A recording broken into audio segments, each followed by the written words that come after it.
Foreign Minister Khalid al-Yamani called on all international organizations to consult and coordinate with the government on all plans, programs and mechanisms of the humanitarian response plan and economic recovery projects.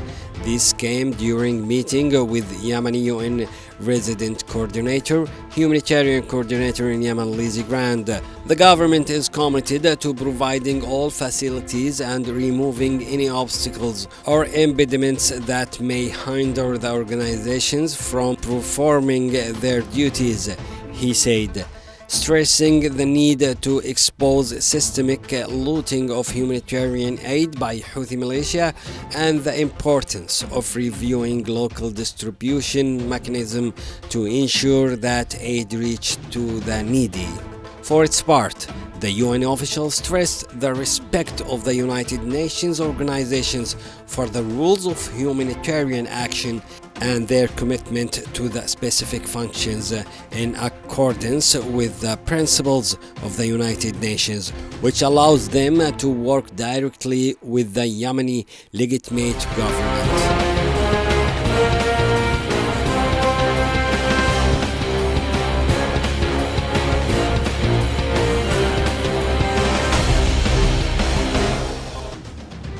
The situation in Yemen is rapidly deteriorating as the country is sliding into a humanitarian and economic disaster, a UN report said. The report paints a black picture of the situation in Yemen due to the continued war of the Houthi militia backed by Iran and the internationally recognized government of Yemen. Iran has played a role in strengthening the Houthis by providing them with illegal oil revenues to support them in their war against the government, the report said. The Houthi war left the country with very poor living and health conditions, and most of Yemen's population needs assistance, according to the United Nations.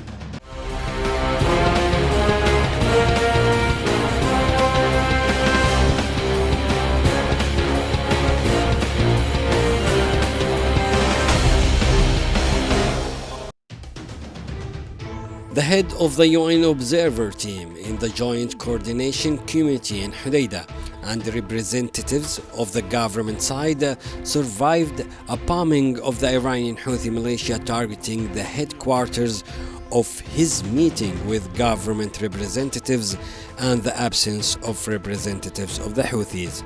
According to a government source, the Houthi fired 6 artillery shells which fell near the headquarters of the meeting, which was held for the first time in areas under the control of the joint forces, and the Houthis refused to attend. According to sources in the committee, the government representatives presented to Cameron during the meeting a possible redeployment plan if the Houthi group withdraws from the ports and the city of Hodeidah, as well as the plan of action of the liaison officers and activating the coordination mechanism.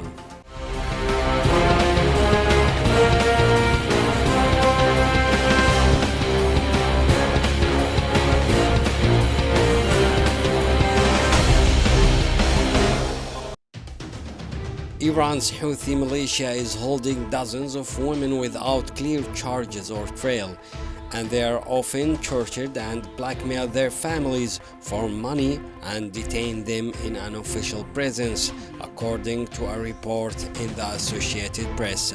Human Rights Minister Dr. Mohammed Askar called on international organizations to condemn this behavior, which he described as barbaric. He said it will have consequences for these militia present and future.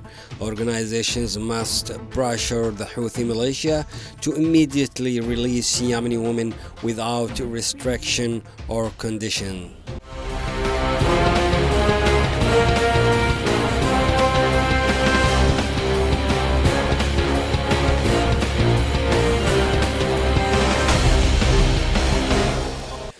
Al-Houthi militia shelled the house of Ali Salim Bish in a village in Hais district of Hodeidah province, with artillery shells and accused arson. Sources reported that the entire house was burned as a result of the bombing of the Houthi militia. At a time when the Houthi militia have been engaged in human violations of the UN truce since the start of the truce more than a month ago, women and children are paying the price of these Houthis' crimes without any guilt, but they want to live in their land in peace.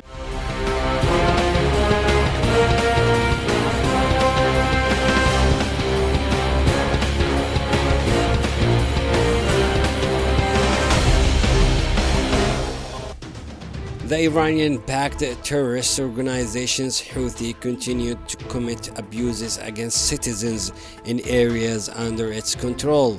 These violations have been characterized by arrest, kidnapping, and enforced disappearances, leading to death sentences to these under its pretext.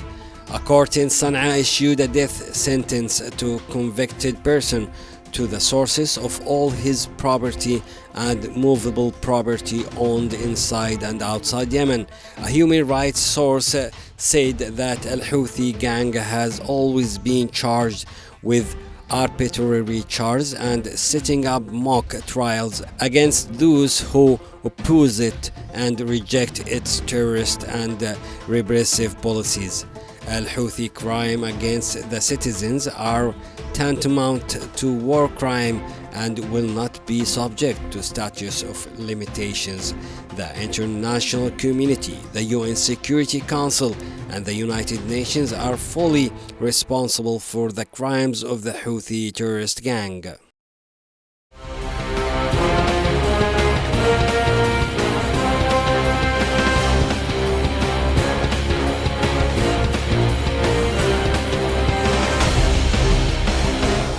Elements of the Houthi militia backed by Iran have looted large quantities of chlorine from UNICEF to clear drinking water and sell it to a merchant.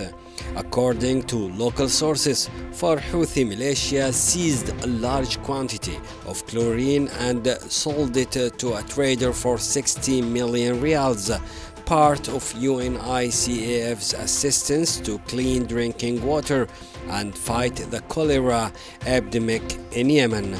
According to health sources in Sana'a, the Houthi militia deliberately looted tons of medical and health assistance and transferred them to field hospital to treat their wounds in exchange for depriving government hospitals of this assistance.